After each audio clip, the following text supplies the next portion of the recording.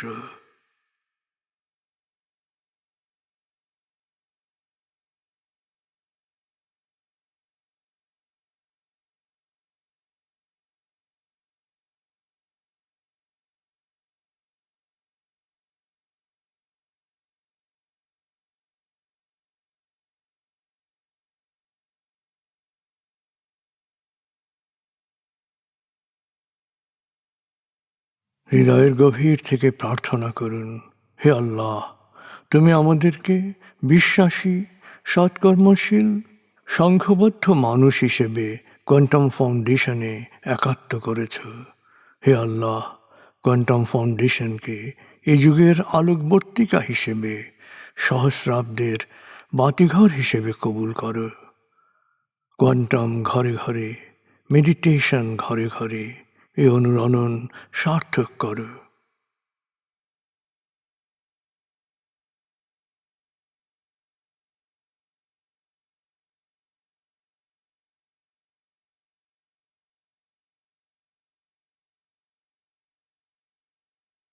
হে আল্লাহ, হে দয়াময়, হে মেহেরবান, কোয়ান্টাম ফাউন্ডেশনের সকল কার্যক্রম, শিক্ষা সেবা, শুদ্ধাচার, রক্তদান, এতিমান, প্রবীণ সেবা, চিকিৎসা সেবা, খতনা, মাতৃমঙ্গল, দাফন, কোয়ান্টাম মেথড কোর্স, এই সমস্ত কার্যক্রমকে সদকায়ে জারিয়া হিসেবে কবুল করো। এই কার্যক্রমে যারা সেবা দিয়েছেন তাদের সবার জীবনকে বরকতময়, প্রশান্তিময় করে দাও।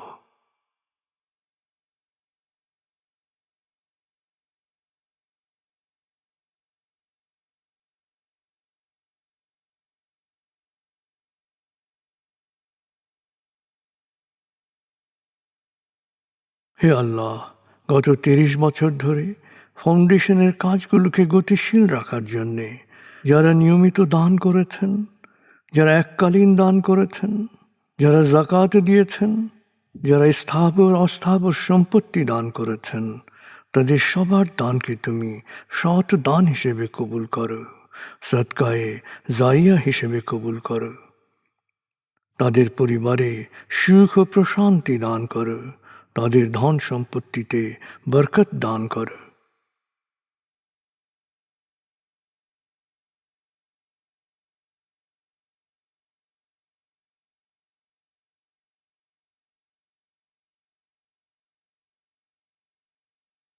এবার দেশের জন্য দোয়া করুন, হে আল্লাহ, দেশের প্রতিটি মানুষ যেন প্রজ্ঞাপূর্ণ সিদ্ধান্ত নিয়ে নিজের কাজ সবচেয়ে ভালোভাবে করতে পারে, সবাইকে সে তৌফিক দাও। হে আল্লাহ, তুমি আমাদের তোমার বিশেষ অনুগ্রহ ভাজন জাতিতে পরিণত করেছ, অফুরন্ত অনুগ্রহ সম্পদ দিয়েছ, বিশ্বকে বিভিন্ন ক্ষেত্রে নেতৃত্ব দেওয়ার মতো মেধা ও মস্তিষ্ক দিয়েছ। আমরা যেন ভালো মানুষ, ভালো দেশে রূপান্তরিত হতে পারি, আমাদের সেই তৌফিক দাও।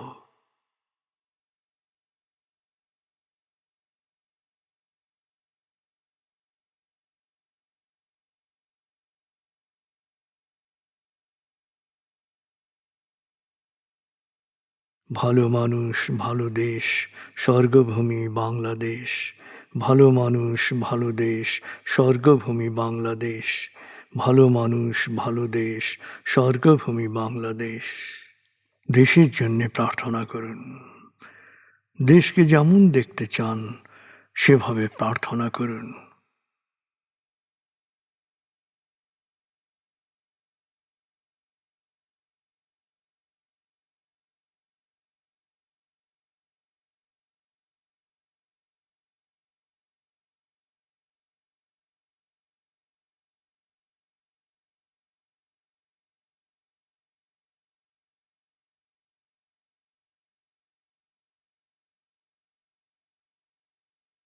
হে আল্লাহ,